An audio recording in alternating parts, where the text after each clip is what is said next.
to his full 6 feet 4 inches, the Foreign Secretary was an imposing figure. The enormous bald head rose above the face like a cathedral dome in miniature, and the voice, cultivated and effortlessly authoritative, suggested what the British Empire might sound like if it could speak. Halifax said that Court had made the invasion sound more like a schoolyard fight than an invasion. Last night the Poles had begun shooting across the border, and German troops had responded in kind. The cabinet continued marching resolutely toward war until the conversation turned to what kind of note Britain should send Germany. The predicate for implementing the Polish guarantee was a German attack, and the early reports of air attacks on Warsaw and other Polish cities had the indefinite character of rumor. "At present," said one minister, "we have no very definite information as to what hostile action had taken place in Poland." Another believed that there might be some further peace effort on Herr Hitler's part. A third warned that implementing the Polish guarantee would give Hitler a false sense of security, though how or why it would, the minister failed to explain. Chamberlain was also wobbling. "The big thing was a European settlement," he told Joe Kennedy, the U.S. ambassador. "It could be done if only I could get the chance." In cases of aggression, the prescribed formula was to send the aggressor nation an ultimatum with a deadline. The note Halifax sent Germany on the night of September 1st was only a warning, and the warning did not include a deadline. In France, Poland's other guarantor, there were also signs of indecision. Just before midnight, AV, the French news agency, reported that France had given a positive response to an Italian proposal for a conference to settle the Polish question and all of Europe's other difficulties.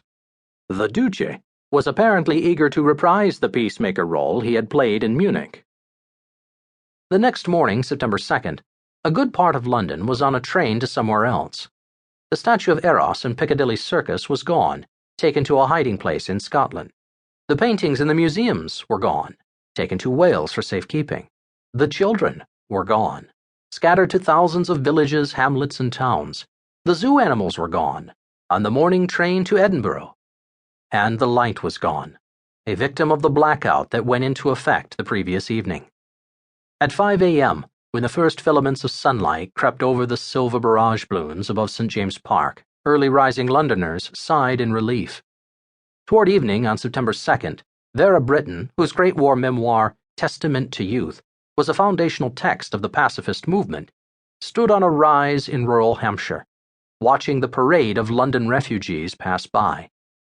The road was alive with a restless ribbon of traffic, lorries filled with troops, relief buses crammed with passengers, small cars packed with children, their parents, perambulators and cots, vans from furniture repositories loaded with household goods.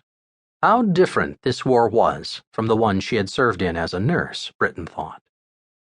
In 1914 to 1918, the front was a limited area, and the lives lost were chiefly those of young men between 18 and 40. Today, the suffering and suspense are universal. There is no emotional barrier between men and women, parents and children, the old and the young.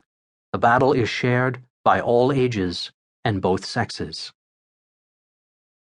Lord Halifax began September 2nd at the Buckingham Palace Gardens, along with his number 2 at the Foreign Office, Alexander Cadogan. Striding through the fields of freshly bloomed autumn crocuses, the two men made for an odd pair. The 6'4" Halifax, long-legged and physically awkward, resembled a large, ungainly water bird. The petite Cadogan, huffing and puffing behind him, looked like a gnome chasing his master. For both men, the garden visit would be the high point of a day otherwise crowded with sorrows.